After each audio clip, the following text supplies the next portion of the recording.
our key text today comes from Deuteronomy chapter 6, verse 5 to 7. Malika manene ritukolia ararwe gitabu yokoiranira isana na yamo kiungo kia 5 iki kia 5 na kabiri. And our topic this afternoon is the faithful contractor. Ne kirengagia ito nkelianga oyo korwe meremo mwikiranu. Faithful contractor. Oyo korwe meremo yoro mwikiranu. What does it mean when someone is faithful? Ekero montaro mwege enu ngane ina kieko wojera.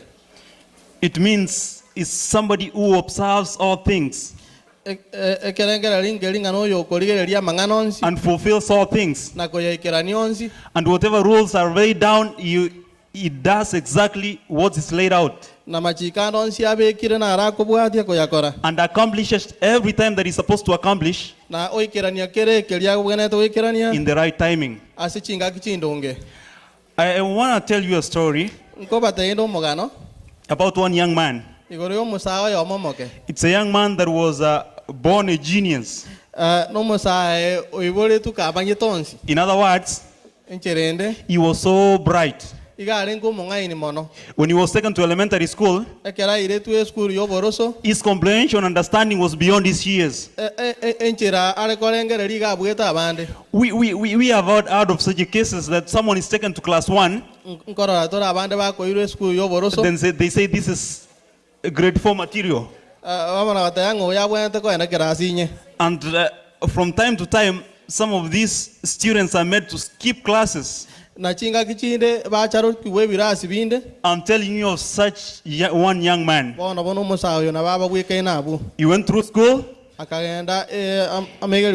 he was always straight A's. He was always straight A's. I know some of us in our transcripts when we were in school, you could struggle to find an A.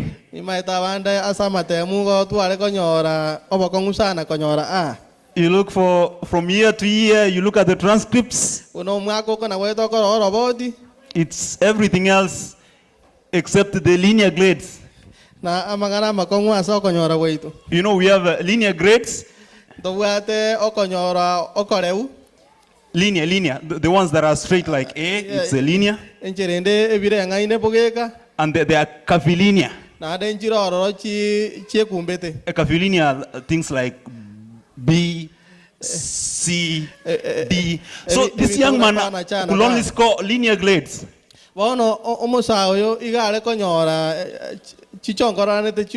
He went through school, a very brilliant student. He graduated and went to university. He studied the science of construction. And he became a contractor thereafter. Who is a contractor? I understand that our roof was being reconstructed. And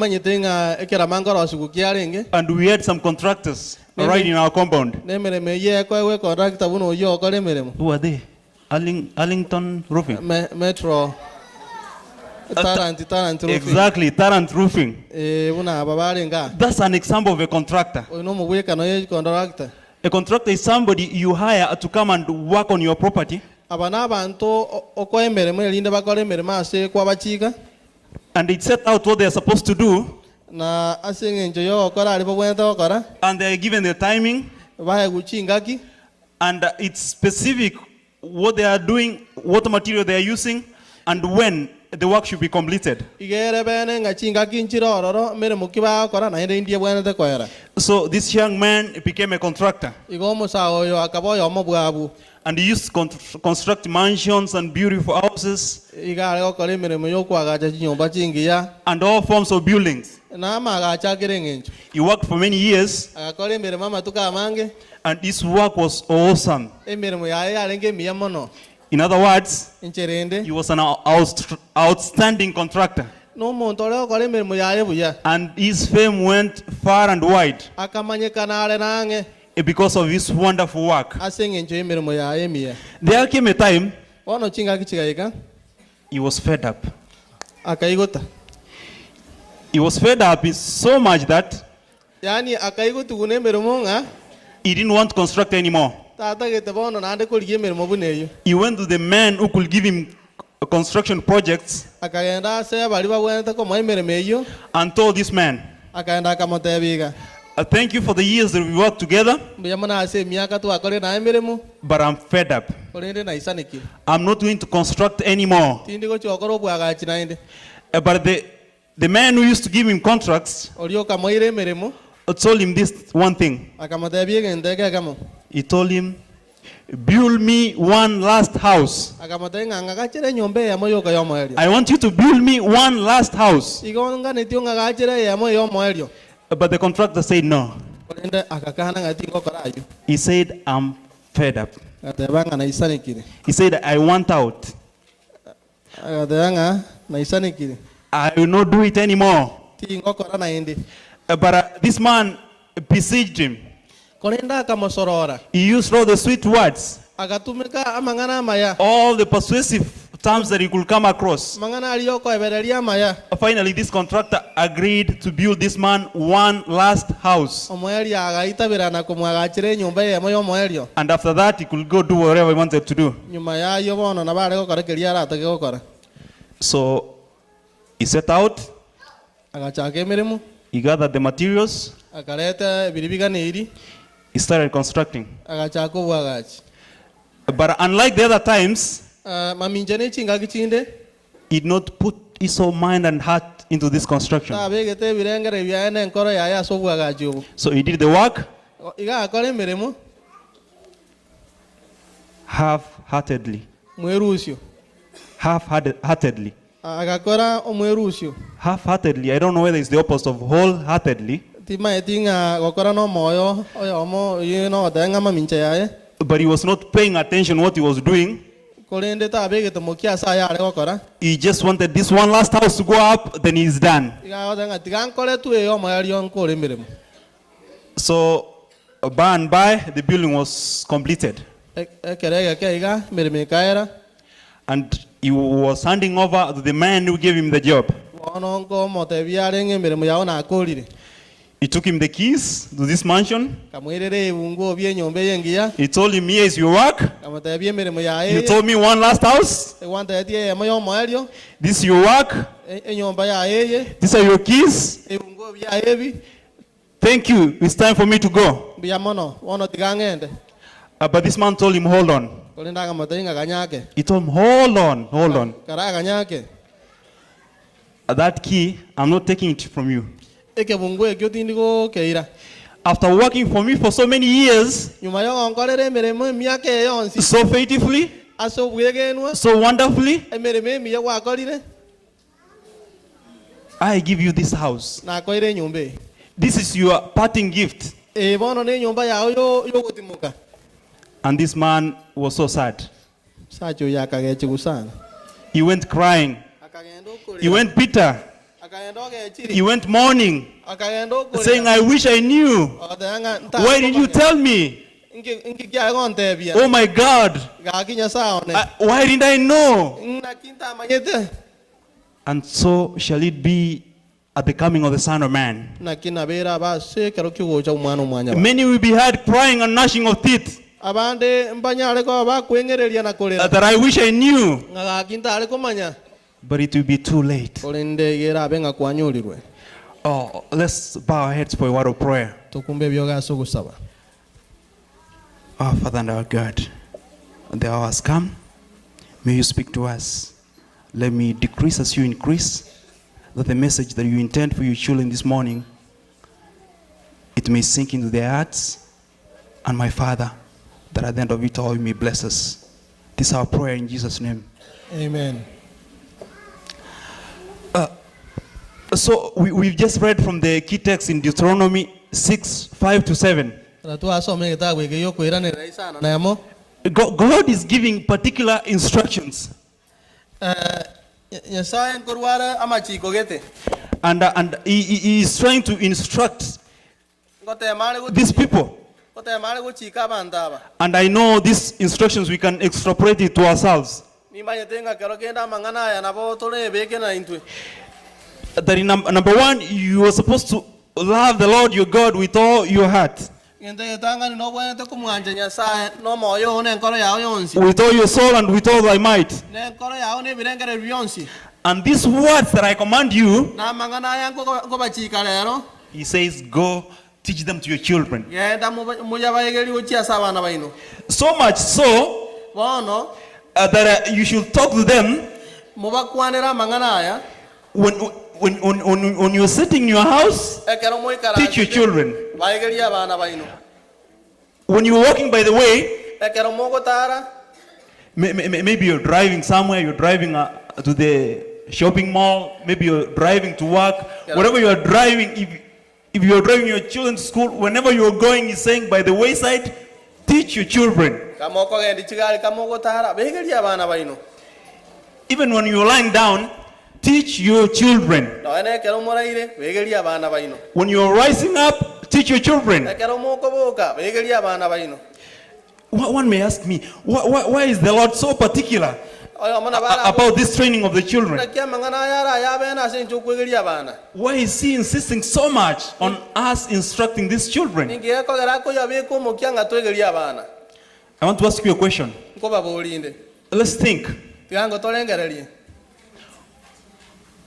When the Son of Man returns, what do you think you'll take out of this world? With you?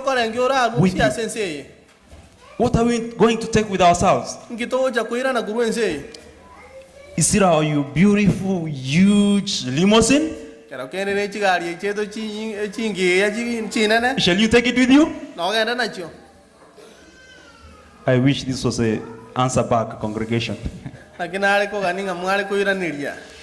we go with our limousines?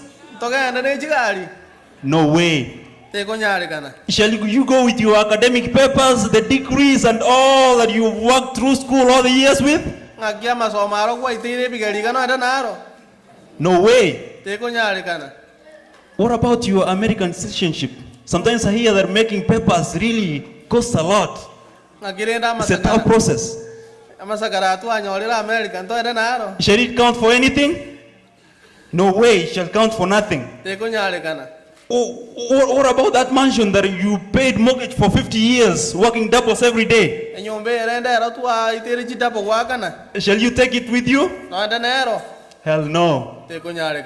What shall it be? Shall it be your life savings, your fat bank account? No way. Shall it be your beauty? Ladies, you figure? Man, will you go with your six pack? No way. No way.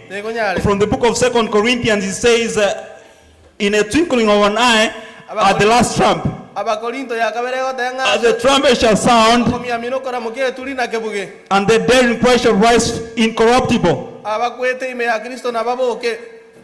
And we shall all be changed. For that which is corruptible must be incorruptible, and this mortal shall put on immortality. So, all your beauty and your glory, all these things shall melt away. I want to tell you quickly of the two things that you might take with you from here to heaven. So these are the only things that can last through eternity. Number one, I want to read for you from the book of child guidance. This is what we call the pen of inspiration or the spirit of prophecy. Yeah. Child guidance, page 161. I find a very interesting quote over there. He says that the only treasure taken from this world is a character formed according to the divine likeness. So when everything else melts, Jesus will leave your character intact. Your character shall remain intact. embwa yao nerera atigare At the second coming, Jesus is not coming to change your character. ekero yesu agocha tari gocha gonchoreria embwa yao It's only corruptible to incorruptible and mortal to immortality. no mobere bwo gosareka ogochenchigwa But the character shall remain intact. ko embwa nigera atigare So one thing that you take with you egento oraenda nakio is your character. ni embwa yao The second thing, ento gya kabere God has entrusted children into your hands. nyasaye okoira abana ase amaboko ao And God wants you to instruct them in righteousness, na nyasaye igaganetie obaegeria ase oboronge such that at the second coming, ng'a ekero okoirana gwa kabere you might be able to take your children with you. onyare kogenda n'abana bao That is, if their character also meets the threshold. nabo igo onye embu yabo kebwenerete Therefore, ase igo each and every man, kero oyomo each and every woman, each and every kid, kero oyomo we are all contractors in a way. ntobwate emirimo enchera yaitu We are all contractors in a way. twensi ntobwate emirimo twairu God has given us this work nyasaye otoire emirimo eye to construct character. erinde twagache chimbwa Construct your character agache embwa in the likeness of the character of Christ. ase okobwekana n'embu ya kristo Construct the character of your children agache embu y'abana bao by instructing them in righteousness, ase okobarongeria ase oboronge such that by and by, little by little, ng'ekero ase ekero they will develop a Christ-like character. banyare kwagache embwa ebwekaine ya kristo Because when all is said and done, ekero nsi atiegire koera this is the only thing that will matter in the end. eke nakio egento kia eng'encho gegochi gotigara For by your character you shall be known. ekiagera goetera ase embwa nigo komanyekana Whether you shall be heaven-bound kero kende ng'ana obwenerete or hell-bound. gose igo gochi gosira But how? How is a character formed? ng'aki embwa ekorosigwa Is it by accident? nase omobasukano Is it by accident? Does it just come on its own? nomobasukano tu go ng'embu yacha Can you sit over there with your hands in your pockets? oikaranse kobegete amaboko omo Then character comes to you. He says, I'm good character. I'm Christ-like character. I want to come and take you over. ende embwa echagotae ng'a bono tiganso asore It will never happen. teri konyarekana Is it by hereditary means? ng'aki nigo ere ase ororeria Is it by inheritance? igo tokonyora ase guru ororeri rwaito Such that because your grandfather was a Christ-like man, he was a good man, it trickles down to your father and it trickles down to you? ng'ase eng'encho chisokoro chiamotunyete yeso ng'a naye embwa eye gonchokere gocha asore No way. teri gotamboka Can it be obtained in schools? ng'aki nonyenyora ase chisukuru We send our kids to school and most of their time, like 5 days every week, they are in school, like the whole day. Can character, can they obtain this character in school? abana baito bamenyete chisukuru These schools where Jesus is denied? chisukuru echi mbanyore embwa No way. tekonyarekana What about Disney? Hello? ng'aki ase disney Do we know Disney? Hello, kids? maete disney Do you know Disney? Who is Disney? Yeah, so the question is, can they construct their character mbaro si embwa by what Disney is teaching them? ase ebinto biri bagogerwa ase disney No way. It will be a broken character. igera abe embwa ebunegete And I want to take you to the book Christ Object Lessons. egetabu gya Christ Object Lesson Jesus is talking to us about how a noble character is formed. yeso ngotwegeria are ng'ana ki embwa engi ekwaga And I want to read to you the way it is. ndaete gosoma buna amang'ana abekire He says a noble character is formed by a stern battle with self. embwa engiya nigo ekwaga acho ase esegi ene nekorwaniwa n'oboinche Christ has given us no assurance whatsoever yeso taratoenekeria that to attain perfection in character is an easy matter. ng'a gotwara embwa eye negento ekiororo A noble all-round character is not inherited. embwa engiya gose embe teri kwambokera kuri ororeria It does not come to us by accident. teri gocha ase omobasukano A noble character is earned embwa engiyani gekoligigwa by individual effort through the merits of grace, the grace of Christ. ase omokio kobeka bene oyo nyarere koba kugwikeraniwa na Kristo amanyene. God gives talents Sae ngorware byewa and the powers of the mind, nabo igone chinguru chiebirengererio and we form the character. na intu twaro siembwa It's formed by hard, stern battle with self. igo igekorosi waso kurwani obonje. Conflict after conflict must be waged against hereditary tendencies. Esegi ase esegi goikerwani we goetera sama ngana ali tokonyora kurwa sororeria. We shall have to criticize ourselves closely Goikatwe chenche na kwerigereria and allow not one unfavorable trait to remain uncorrected. elinde ntotige mbwende yonsi embe etarongeani bya story. That's Christ's Object Lessons, chapter page 331. Igitagwe kichi page emero 331 abokego teba igo. So, I want to pose another question. Ononkorundo koboli konde. This character, Embwe when do we start forming it? indi togochaka koyerosi. Like you see, we are hearing noises from that section. Unabona ntoigweta kaliogi gaka gurumuinali. Hello, children. Hello, hello. A command from pastor. You remember what the command from pastor was? We do what in the sanctuary? Walk softly in the sanctuary. You don't make noise in the sanctuary. Our mouth should be and our ears open. Thank you, children. Yeah, man. So, when can we start instilling this character in our kids? Embwe ndi togochaka konyaga cha sabana baito. Should we wait until they are running up and down the sanctuary, all over, flipping things over, all over? Togocha koganya kero kende kero bako minyogaga tuja ko bakanerio. Is it then that we should start instilling character into them? Elina litobwena togochaka kwa chembu yabo.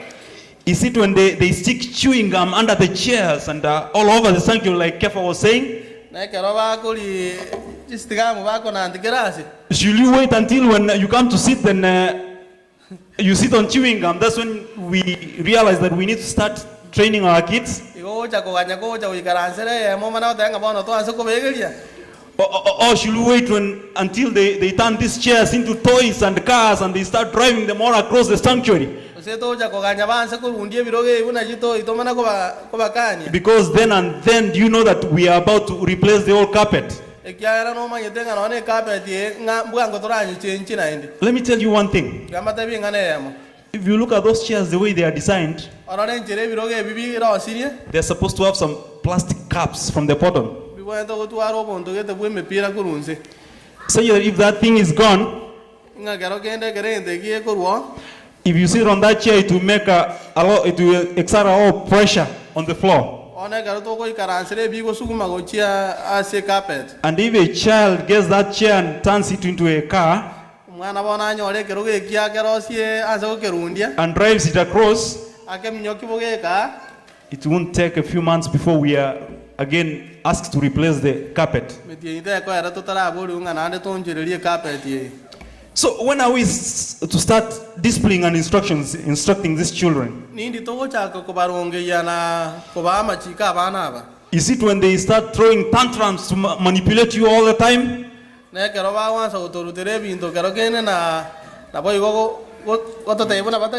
Yeah. Should we wait till then we know that we need to discipline them and instruct them?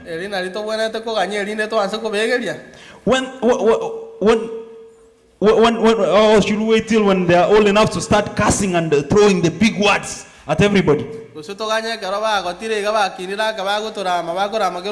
How old are they before they start cussing and throwing words and you get the answer. But I want us to get it very clear when we need to start disciplining our children. And I want us to read a quote from the book Child Guidance. As you realize, today we are talking about character and we will draw heavily from Child Guidance and body, mind, and character. Buna twa gukwana iguru yo kwa chembwa ebirengeryo enkoro no moika. You know, even back home there were these sayings in Swahili. They used to tell us chambirecho wahenga. Na wanyanka mangana nara yo kwani wanga jisogoro chetu nyore. You remember the chambirecho wahenga? Munyore ta mangana twa ta Swahili ngarende tu nyore ajisogoro chate bete. Chambirecho wahenga means as the wise men said. As the wise men said. Kuna banta bangai ni bagoteba. Chambilecho wahenga mti ukunje ungali mbichi.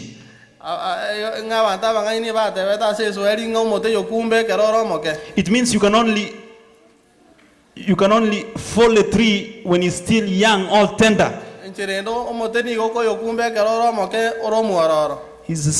same thing with the children and forming character. So from Child Guidance, page 26, it says, start when the mind is most impressible.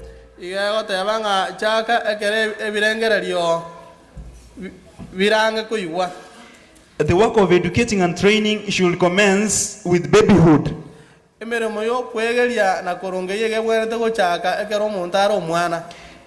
For then the mind is most impressible. And the lessons given are remembered. If you don't start early enough from infancy, if you want to wait until they are 10, 15 or 20, it will be too little, too late. I want to read another quote before we go on. It's also telling us the right time when we should do this. It says before reason is developed. Before reason is developed, one of the first lessons a child needs to learn is the lesson of obedience. Before he's old enough to reason, he must be taught to obey.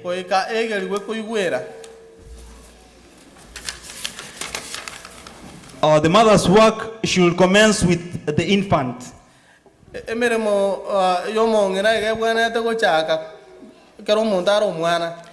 She must subdue the will and temper of the child. She must subdue the will and the temper of the child.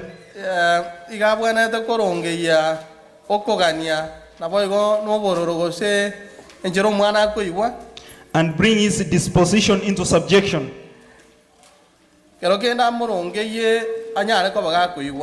Teach it means teach the child to obey.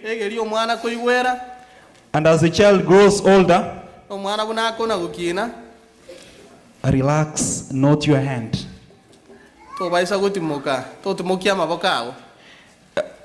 fifth commandment. What does it say? The fifth commandment. Children, the fifth commandment.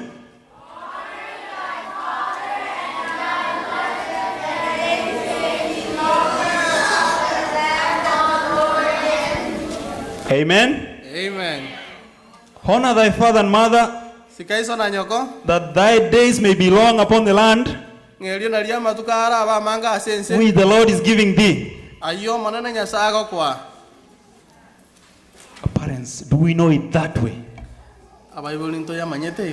Or we know the American version of the fifth commandment? Because the American way is that parents, obey your children, and thy days may be long upon the land.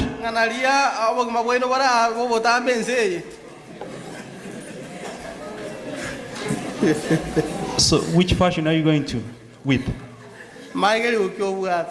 Is it the Lord's way or the American way? What are you afraid of? The 911? Or you losing yourself and this child for eternity? So I'll tell you one thing. Ono nimbate biengani. It's like choose for yourself today Deringa chora lero iga. whom you will obey. Oyumora igwere. Whether to obey God Ose como igwera Nyasaye. or to obey the atheists which are kidnapping this nation. So oyigwere bali batamuiro geti Nyasaye bakora aensi. You know, the atheists are grabbing this country away. Maheta abantu batamuigere tio monene ngotaboli balensi. They are turning everything upside down. Banchi le konyotorana. They are turning everything upside down. Banchi le onchorana kera lingana. Even the name of the Lord, you can't mention it anywhere. Ngabono no ane lingana lietario moneto ko liatora anons. Not at work, Talia semere not in school, Talia se school.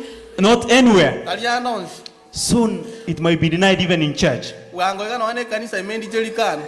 So, are you going to pattern the training of your children according to them or according to the Lord?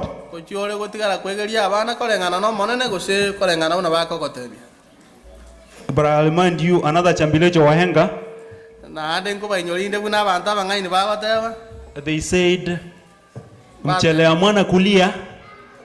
Batebete igango yo kwebereri omwana lero gocha kolera. There's that wise saying, it says, if you restrain yourself from disciplining your child and make him cry a little, in the end, you cry big yourself. Mangana na goteba ngakero kende onye ko gotango mwana ngata ogotiko mwana ngana liata alere. And by the time you'll be crying, kero gocha kolera. the child will be broken, Omwana igara nyare ngobure. the life will be messed up, Obogi mabwasare kire. you also be broken, Nae boy go gwakuro moyo. you'll be messed up, Nae bono tori. pressure will take you down. Kero kendo go kwa moyo kwa goitire. For many have gone this way. Na bange ba chire nchira buneyo. I want to request our youth to come for an item. Kero nkwali gania basaye bacha sokotera. The youth should be here as we are about to wind up. Kero toko na ukora abasaye kabange.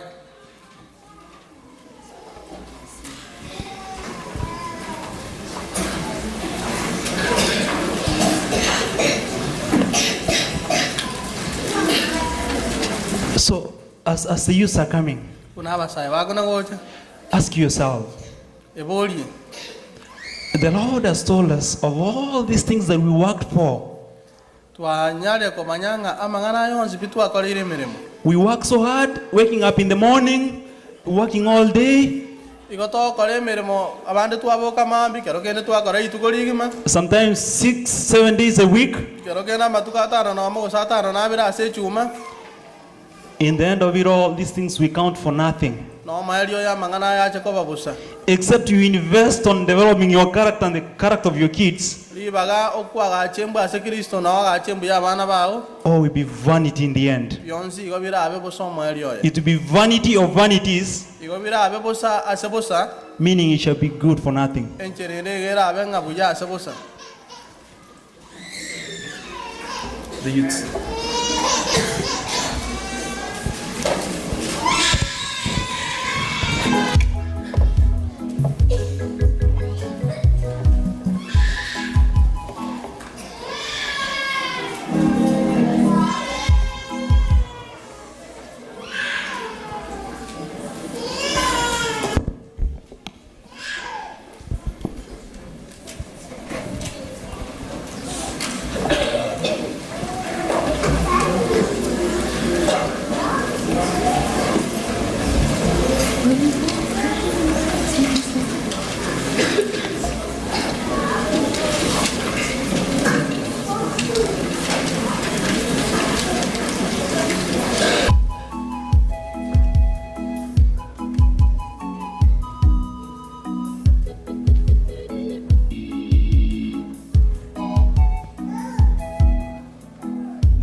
Betheli mtumishi Elisha, wale wote waliangamia. Nawe jihadhari, kuwakejeli watumishi wake Bwana. Sasa lililo jema, heshimu kazi yake Bwana. Walipomkejeli mtumishi Elisha, wale wote waliangamia. Nawe jihadhari, kuwakejeli watumishi wake Bwana. Sasa lililo jema, heshimu kazi yake Bwana. As Jesus says, when they mocked the servants of the Lord, they all perished. It doesn't matter they were little kids. As much as the servant of the Lord looked the way he looked, whether he was a short, bald-headed old man, it didn't matter whether these were little kids.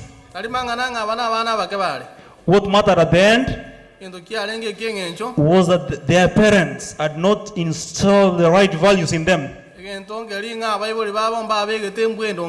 They lacked character. That's why they ended up mocking the servant of the Lord. In the end, they all perished. It was so painful, especially for the parents who had restrained their hand from training their kids. So shall it be with us. From the book of Romans chapter 13 verse 1 and 2, we are given some instructions over there. And he says, let every soul be subject unto higher powers.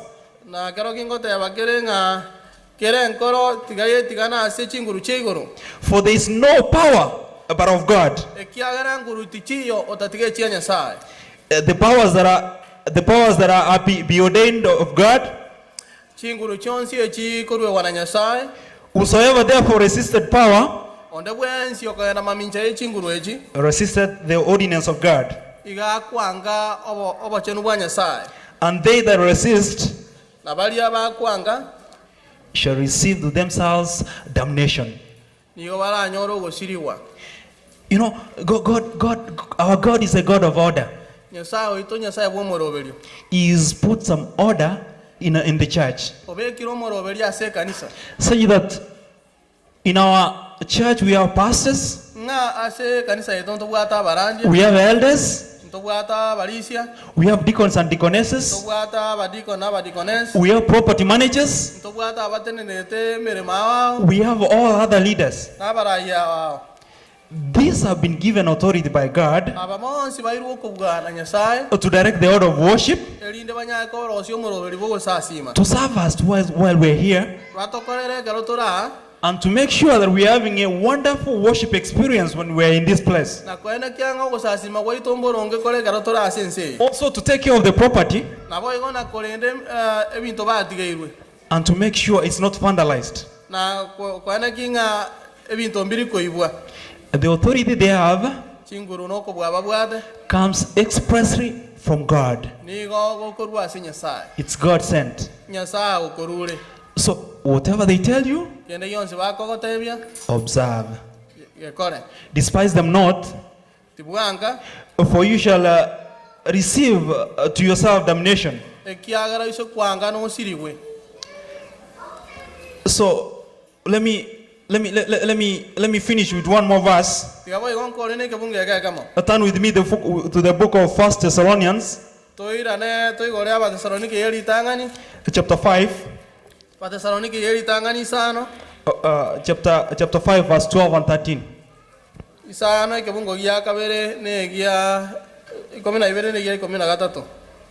And it reads, and we beseech you, brethren, to know them that labor among you and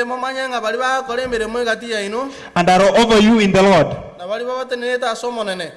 and admonish you.